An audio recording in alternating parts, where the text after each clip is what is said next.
What is up, everybody? We are here. Ugh, and we're back to the delay. So I don't know. I think I have like something terrible happening on my computer. Things were going great until this morning, and now I'm fairly certain. I don't even watch porn on my computer, so I don't know what the problem is. But regardless, we are live with Vanessa Kade. Vanessa, I know you are in Mexico at the moment, so I super appreciate Sure you am. joining us. This is something that you just do on the regular, right? No, actually, I haven't had like a proper vacation in almost 2 years. I mean, I get to travel all the time for poker and stuff, but in terms of just like being able to chill out and have like an actual vacation, this is the first one in ages. Why? When you're trying to build a stream, it's really hard to take time off. Like anytime you go away for like even a week, your views drop when you come back. So you have to like be really consistent when you're trying to grow at the beginning and stuff, or yeah, you just like take steps backwards every time you take time off. Okay, so that I guess is the main thing. So I've already prepped the audience that you are in fact a professional poker player and a Twitch streamer. But let's talk a little bit about you know, I guess the journey of building a stream. Okay, I started streaming maybe a year and a half ago. And when you start, like, you don't have too many, most people don't have too many viewers unless you're like already well known beforehand. And, I don't know, there's like definitely a huge learning curve. Like if you look at like your first streams compared to like a year and a half later, like they're definitely pretty dodgy to begin with. Just like not super professional. There's no intro, there's no overlay, and then like you slowly like build these things up as you go along. Um, I don't know. What do you want to know about that specifically, I guess? I mean, I think that even choosing, for example, to do a stream is like, you know, what's the impetus, what's the reasons, you know, I think you're definitely like putting yourself out there. So let's talk a little bit about, you know, why you decided to go this route. For sure. Well, I'd played like shit tons of online, or sorry, live poker, and I pretty much never played online. And if I was ever going to spend like any significant amount of time playing online, I wanted to make it like more interesting, basically, and having people there that you can interact with, who can like sweat your runouts with you and everything like that. Definitely makes it like way more entertaining for sure. And yeah, Twitch has a pretty good community, so that's been pretty fun too. Let's talk a little bit about what you're streaming. I see that you have, you know, plenty of giveaways, which is great. Everybody loves that. But, you know, in terms of, first of all, what you started with streaming and what you're streaming now, and, you know, what are your kind of games that you like to play? I've kind of been all over the place, like all stream games as small as like $10 buy-ins up to, I think the biggest one I've done is maybe 2,500. So I play like a really, really wide range, and I play on like all of the sites basically, or most of them anyway.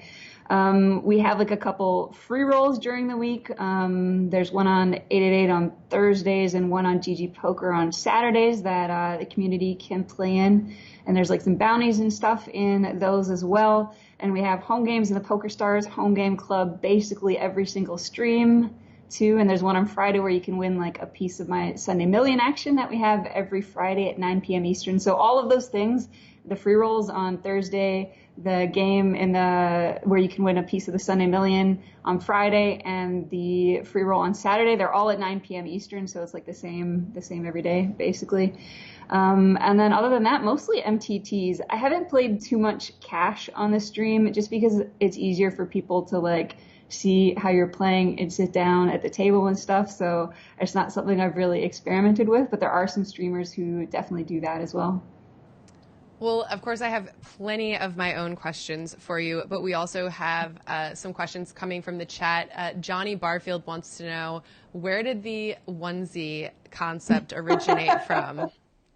Originally, I first saw somebody with a onesie that was just like a friend of mine who has nothing to do with poker had a giraffe one that she randomly got for Christmas or something. And this was like maybe 3 or 4 years ago. And I'm like, oh my God, that's the cutest thing I have ever seen.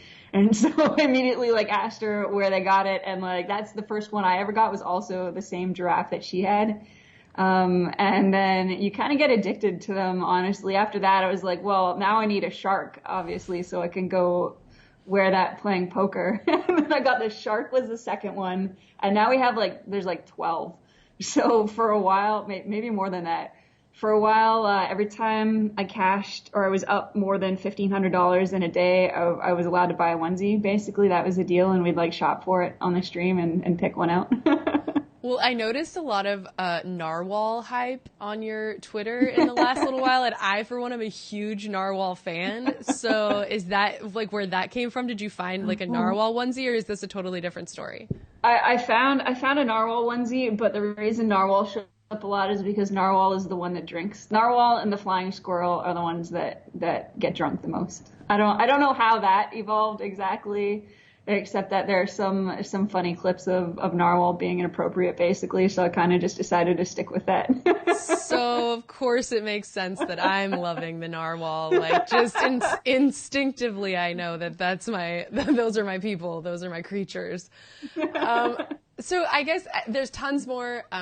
I want to get into tons more from the group chat, but before we get into that, I wanted to talk a little bit. I think this is such a standard question, but I think it just helps to give some insight into people who don't know you, is to talk a little bit about, how did you discover poker? How did you fall in love with it? How do you go from, just liking it and thinking it's something fun to being something that you really want to pursue on the regular?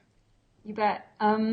Well, before poker, I used to work in the video game industry as a producer, and I basically worked on a bunch of different video game projects. And at one of the companies that I worked for, they used to play poker at lunchtime, actually, and they'd play these little one table sit and goes for $5, and the winner gets $30, and second place gets 15 or something like that. And my friend said, you should come and watch this game. I think you would like this probably. And so I went and watched, and I'm like, yep, this seems like fun. Can you teach me how to play? And so he taught me how to play, and then I started playing in the lunchtime games all the time, and then I started playing in the monthly games that they had that were $20 buy-ins, which at the time I was a junior producer, and they get paid nothing, minimum wage basically. So $20, I had to justify it to myself as well, it's the same price as going to a movie basically. So even if I lose, it's fine as long as I don't bust right away. And then they got me to play in the high stakes $100 once a year game, and for 3 months I was girl, have you saved up? I was there's no way I'm playing that. That's half an Xbox basically. I'm not spending that kind of money on this. And they're you should play. And finally I was all right, fine. But I tried to hedge my bets by getting the friend who taught me, to make a deal with me that if either of us cashed, we'd give the other back their entry fee. And then the very first hand, I hear seats open, and look over, and my friend's standing up. I'm what the hell? And he comes over, he's yeah, I had the ace high flush, this other guy had a king high flush, and someone else had a straight flush, the very first hand. I'm God damn it. And I ended up winning that tournament for $1,500, which was winning the lottery. And I paid my friend his entry back. But after that, I started playing in the casinos, playing cash games. And I kind of just played casually for a number of years. My job took me to Singapore for a little bit, and so I'd fly over to Macau to play for a couple months at a time between projects and stuff like that. And then my last job was for Disney in Kelowna, where my house is, where I live right now. And while I was working there, I would go to the casino after work every night, and basically I would play they only opened at 5 o'clock, and they'd close at 2 a.m. And I just play from when they opened to when they closed every day for a year and a half. And after a bit, I was I'm making the same amount of money off of the cash games at night as I am for my job in the day, so I think I'll just do poker. And then I played only cash games for about 4 years, and I played basically 10 hours every day. I basically never took any time off. I loved it though. I did it because I loved it. I could have taken a week kind of any time here or there, but mostly I just played straight for 4 years, including some live tournaments in the last year and a half. And then, about a year and a half ago, at the end of the World Series of Poker, I'd already decided that I wanted to try streaming. And I booted that up and started playing online, which was a huge adjustment, by the way. I was really not very good at online poker right off the bat because I didn't realize, like, how much you rely on, like, the information you get from seeing somebody in person and, like, how much that was making up for in terms of, like, being able to solidly put people on, like, really, really exact hand ranges and that kind of stuff. So that's been, I think it's been really good for me. Which is so funny because so many people, I think, would say the opposite, right? That, like, the information that you can get online maybe sometimes is, like, hard to translate into live. Like, it's so interesting. Like, one way or the other, like, you're just used to a certain context for your information and you're, like, honing that. And then switching is, like, either way really hard. That's right. I think, yeah, whatever you start with, like, usually people are probably more drawn to the thing that they're going to be better at. And so for me, like, definitely I'm way better at live poker naturally, I think. So getting used to online poker has definitely been a switch, but I think we're getting there.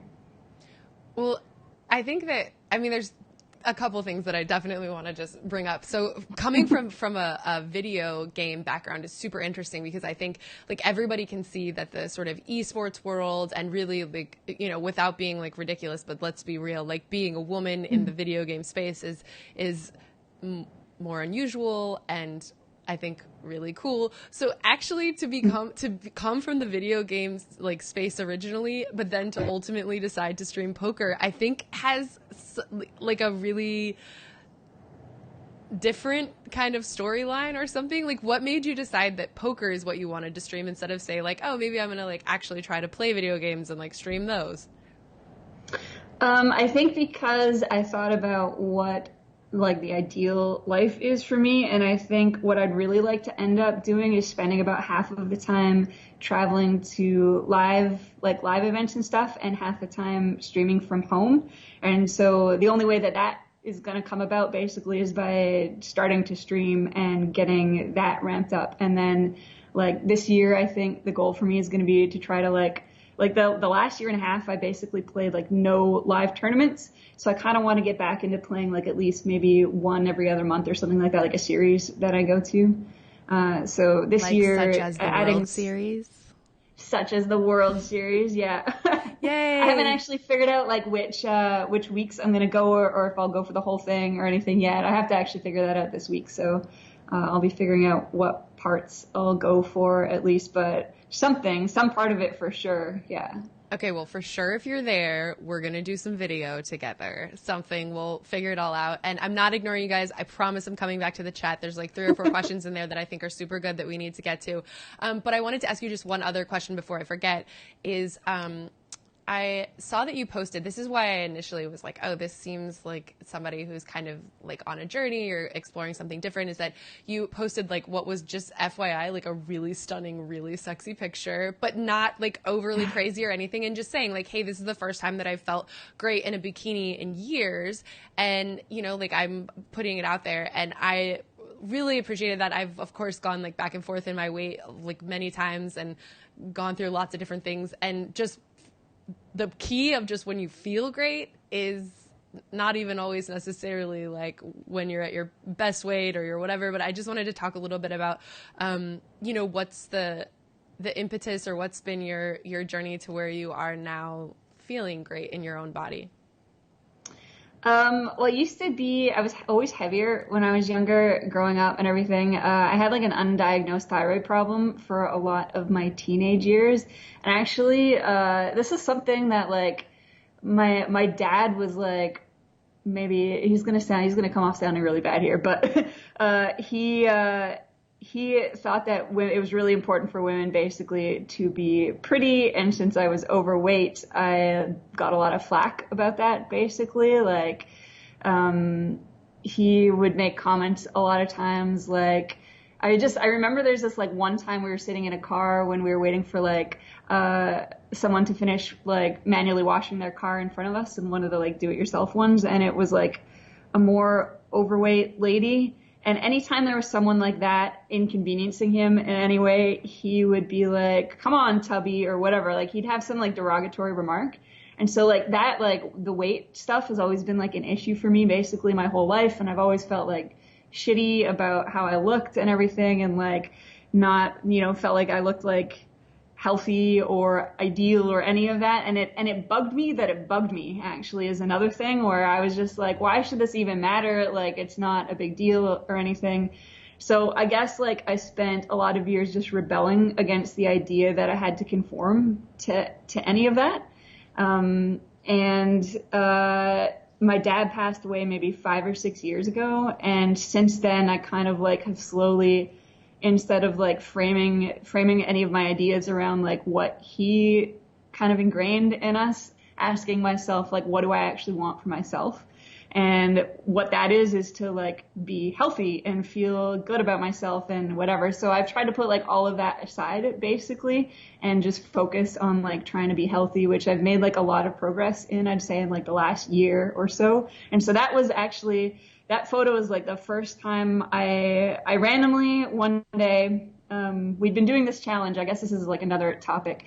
I got like a treadmill desk basically to try to stream poker off of.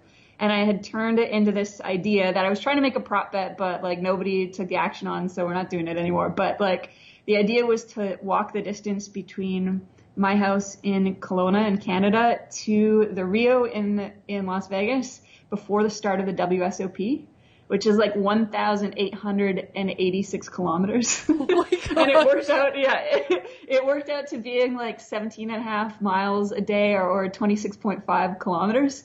And so by the time I had thought about this, it was already pretty late. I'm like, well, I'm going to start on this and then I'm going to put it out there on Twitter. I'm going to see if anyone wants to like take action on it. But like, thank you, Jesus, no one did.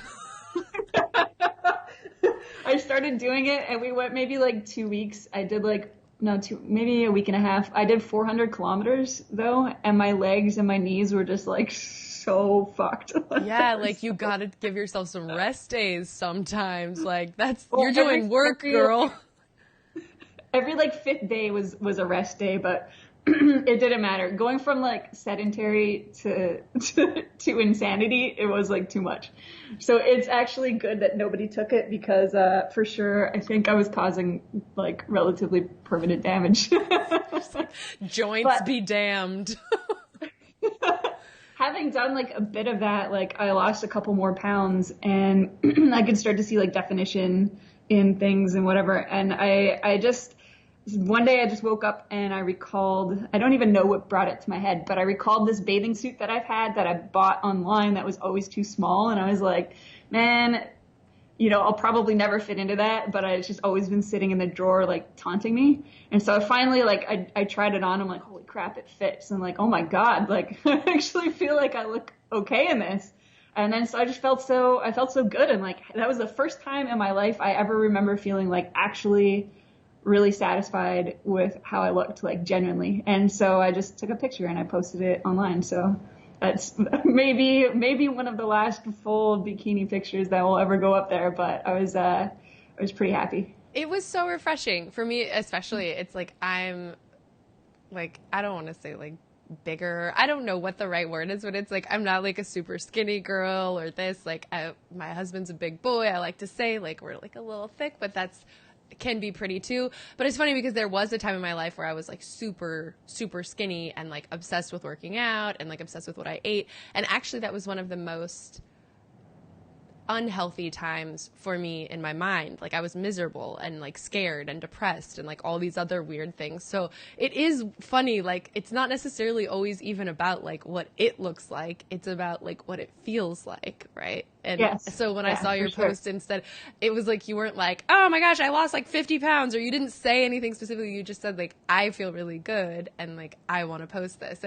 And we can go into a little bit more about that later because I do think it's anytime you're putting yourself out there, whether it's Twitch or Facebook or social media or anything, we're always, putting ourselves out there for ridicule. And it's like so easy, I think, especially when you're feeling good about yourself, for people to like really come hard for you.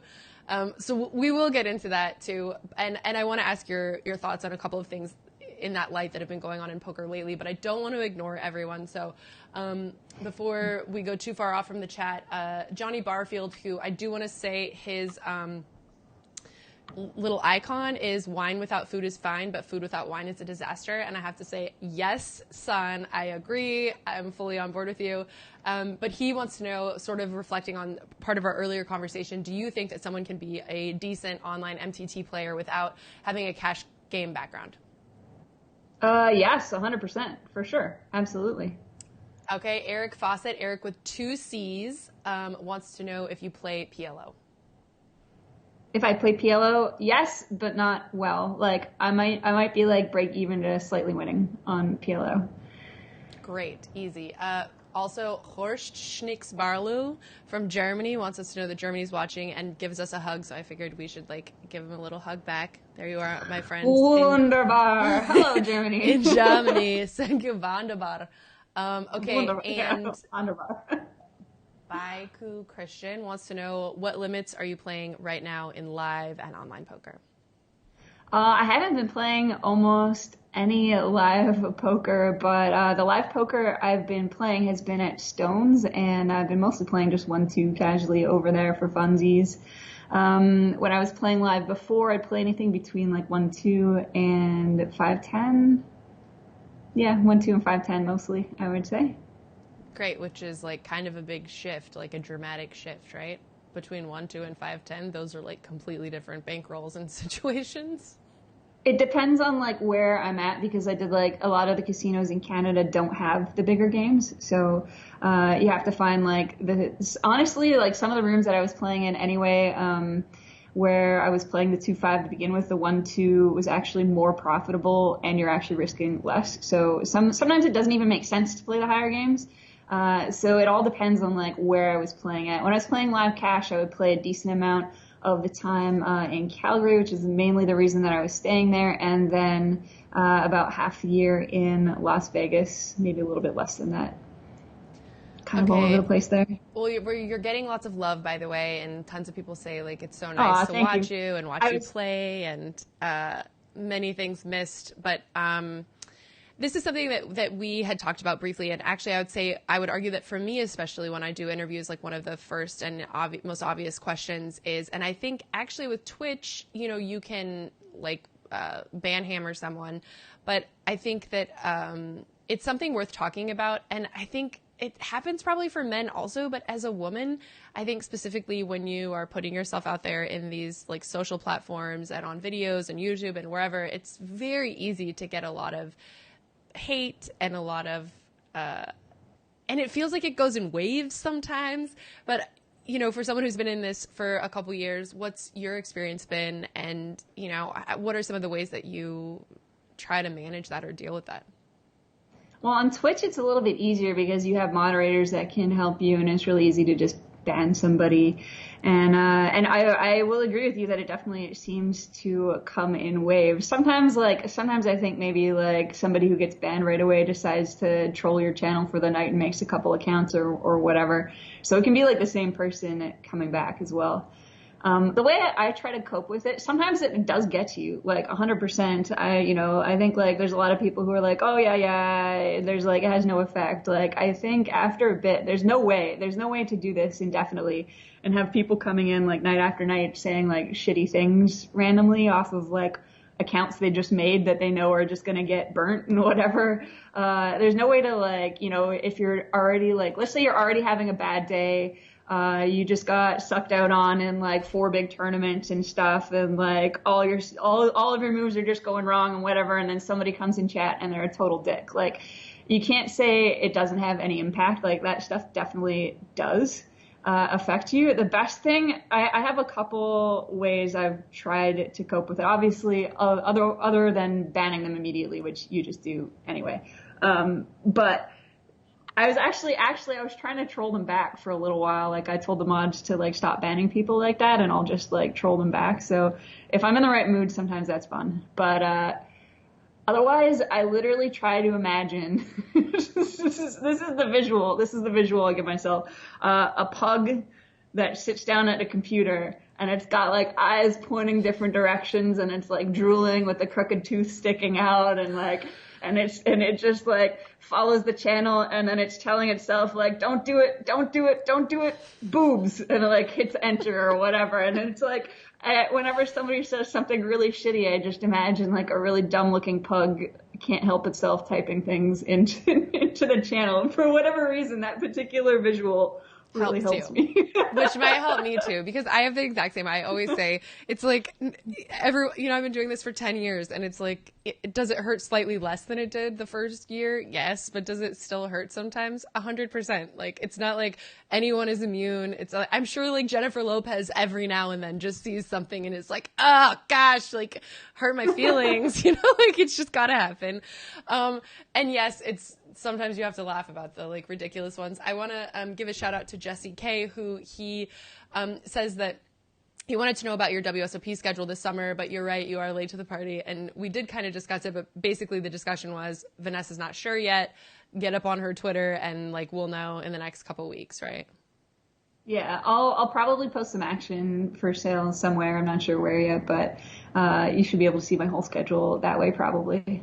And also, Jesse K, I wanted to shout out to my boy Jeff Platt, because he says he was playing with Jeff Platt in the Valdes, Maine this weekend, and he was a class act. As always, treated a small fry, which is so cute, like me, and was like, he appreciated his genuineness, which it's true. Jeff is like probably the like classiest guy in poker. I don't know, which makes us a great pair, because I am the opposite of the classiest girl in poker.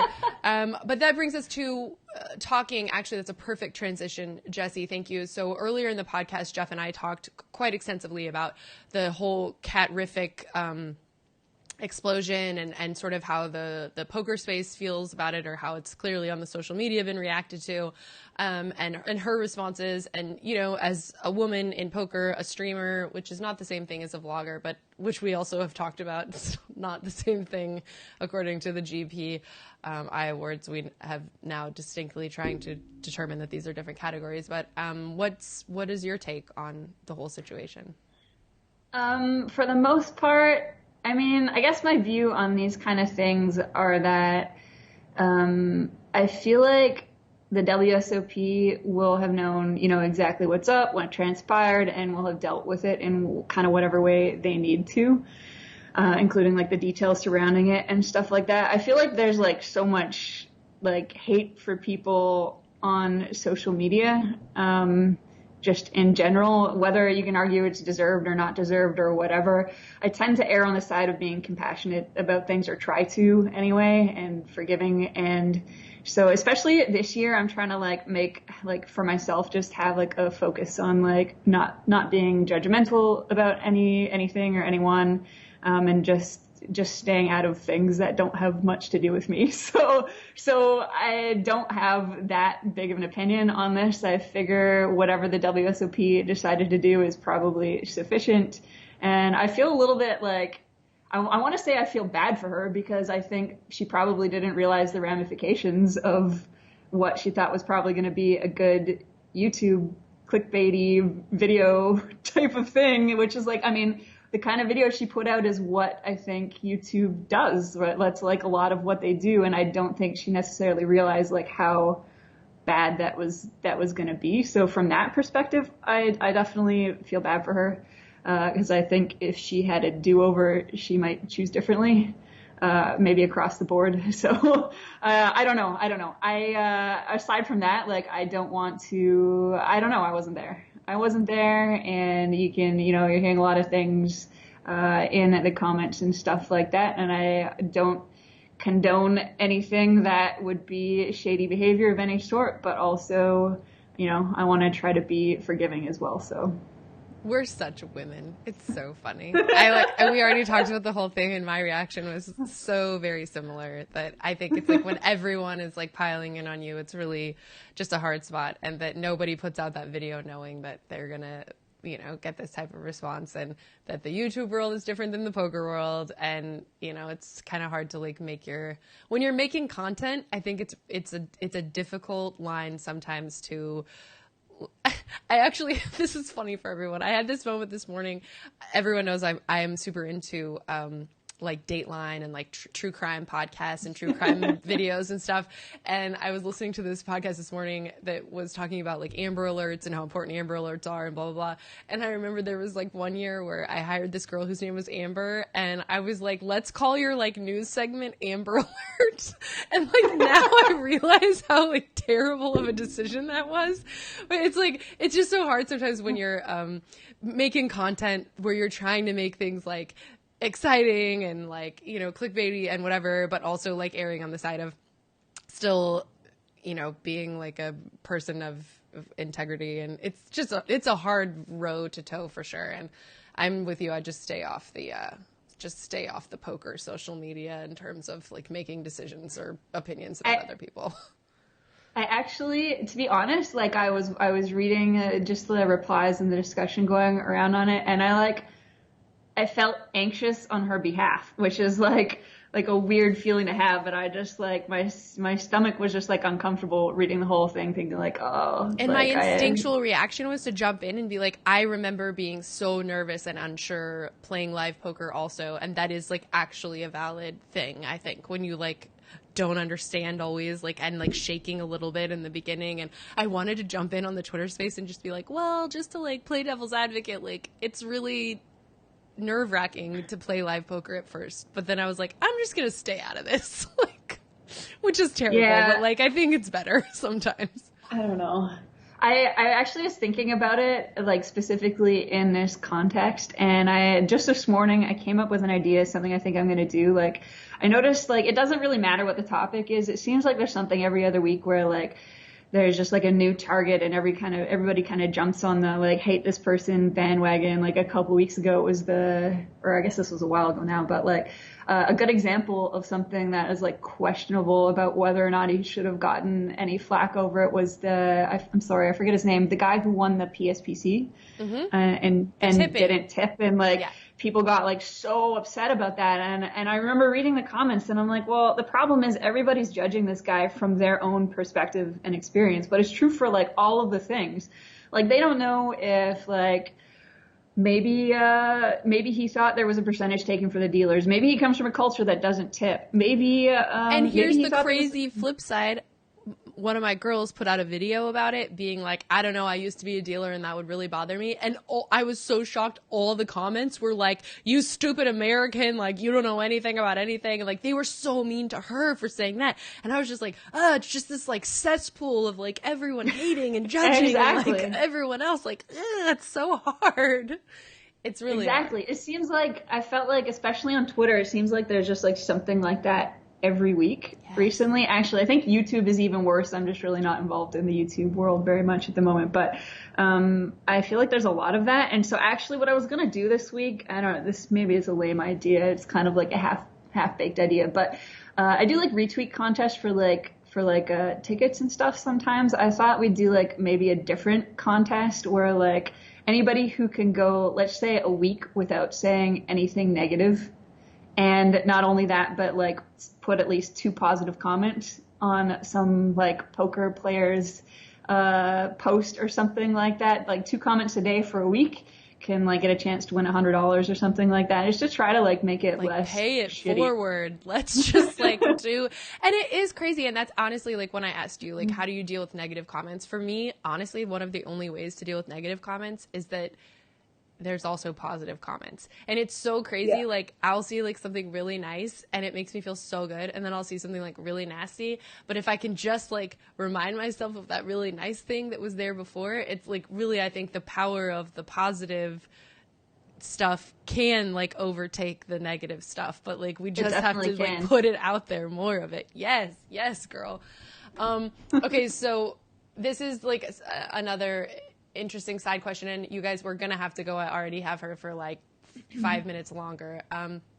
But Andreas, who's been like super active in the chat so far, and I may or may not know, I don't know anything about what he's talking about. So if this isn't something you want to talk about, it's fine. But he says, how do you deal with all the negative comments regarding GG poker? There's clearly a lot of, people who have issues, and I don't know if you're like a ambassador for this company or something, but I see this all the time where it's like the faces or the people who play on certain sites or put certain things out, like they always end up dealing with all of the like flack, which for a lot of the times they have no control over, right? Or like they have no responsibility for dealing with like the accountings or the like site going down sometimes or whatever. But I don't know exactly what he's talking about, but is that something you want to address?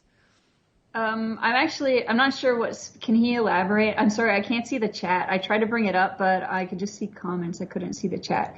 I don't know what specifically he's referring to. He says, how do you deal with negative comments regarding GG Poker? There are clearly a lot of followers who've been wronged, and I have large disagreements with the site as well. I'm not wronged how. I'm not sure what that means, because like as far as I know, most people have had a positive experience with them, so I haven't heard about whatever that is. We do, they're one of the sites we do a free roll with, and I give away some tickets for them on this site, so I'm kind of partnered with them. It's not like a sponsorship thing or anything, but I do that with multiple sites, so I definitely have contacts that if there's like some ongoing issue, I can ask about it, but I haven't heard anything, so I'm not sure. Okay, well, this seems like a really good kind of thing to like roll out on. Our friend from Germany wants to hear your bust flute. Is that a thing I should know about? Oh, the GG Easy Noobs flute. I didn't bring the flute. It's like the 20th Century Fox theme. And instead of it saying 20th Century Fox, it says GG Easy Noobs. And then I play the recorder to the 20th Century Fox theme really poorly. It's at the end of like, usually if I like get sucked out on or I suck out on someone, I'm like GG Easy Noobs and then play the recorder. Dude, the recorder, I love this. I love your shtick. It's very bad. I honestly, like, I don't know. I feel like we're going to be besties. So we should definitely try to figure out, and just for the audience out there, I want to put out there that I hope that if you do come for the summer, that you let me know what your schedule is or like plan for a few days. It would be really fun to just like film a few things together and do some off the felt things for all your Twitch fans. They can check out. Like, I am 100% on board with that for sure. You bet. All right, deal. It's a date. Yep. And I'll bring the narwhal. Yes, yes. Actually, wait. Did she bring the narwhal with her to Mexico? God, I hope so. I really hope so, you guys. I actually brought. Oh wait, I can't hear you. 1 second. What? I don't leave home without the narwhal? To Mexico. Okay, wait. I need to take a picture with you and the narwhal right now. I should have worn this for our conversation. This is ridiculous. Okay, at least just put the like head on. We're gonna take a picture here, and this needs to go in the article we're gonna write. Oh, narwhal, you're my only friend. Everyone's really happy about it too, by the way. And we share hairstyles. Your hair is just the color mine was before. All right, are you ready? We're taking a picture in 5, 4, 3, 2. Oh, I was like trying to like give that, but it didn't go, but you look so cute. Okay, amazing. So for the PokerNews podcast family who doesn't already follow you, which they will now, of course, where can they find you on all of the platforms? My username pretty much everywhere is just my name, Vanessa Kade, all one word. On Twitch, if you go to vanessakade.tv, it should take you there. Same thing on Twitter, just at Vanessa Kade. That's so easy. And Instagram. And before I let you go, I want to tell you one little secret, which is when I was younger, I used to have like an alter ego or whatever. When I would play like house or play like business with my cousins or whatever, I had a name, and my name was always Vanessa Kincaid. So I feel like there's some like really weird thing. Like I don't even know where I got that from, but that was my like personality when we would play when I was I approve. young. Yes. So I'm pretty sure the first time I saw you, I was like, "Is that Vanessa Kincaid? Is that is that my other self? Like what's happening?" And before you go, Andreas was like wanting to just clarify, so we're not like dropping any shade or like leaving anything out there that is unclear. He said he was referring to non-justified account bans on GG Poker and inconsistencies in how they enforce their HUD policy. And he said that he wasn't aware that you weren't sponsored. He thought you were sponsored by them. So HUDs aren't allowed on GG Poker. I guess I don't know what you're talking about. If somebody's HUDs able to aren't get allowed away on with like it or almost something. anywhere anymore, right? There are actually most places. There's like some advanced, like the advanced stuff that's like calculating ranges and stuff. Like those aren't allowed, but like general HUD stats are. But not on GG Poker. They don't allow any HUDs.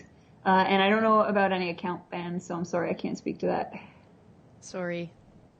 She can't speak to that. Sorry. Okay, awesome. Well, it was so good to have you. And this was like way longer than normal, but you were just such a great guest. Sorry about that, guys. No, this was like awesome. Oh, You were thank you. such a great guest, and I absolutely would love to just do anything with you anytime. Anytime you have anything going on. And I hope I saw you do some 888 giveaways, and I go to most of those events, so I would love to see you there. Any chance you might come to a live event sometime? I Do I have need no to put idea. in I a would good love to. word? Basically, yes, I'm on board with that, but I haven't anything. There's nothing planned right now. Girl, let me put my work in. I will like see what I can do. And thank you so much. And I know you're on your vacation, so I really appreciate you taking the time. No worries. I love all the podcasts you do, all the interviews in person, just all of the stuff. I love it. So I'm honored to be here. I really appreciate it. Sister love, dude. Girl crush. New one. Here we go. Sorry, chat, that I couldn't see your messages there.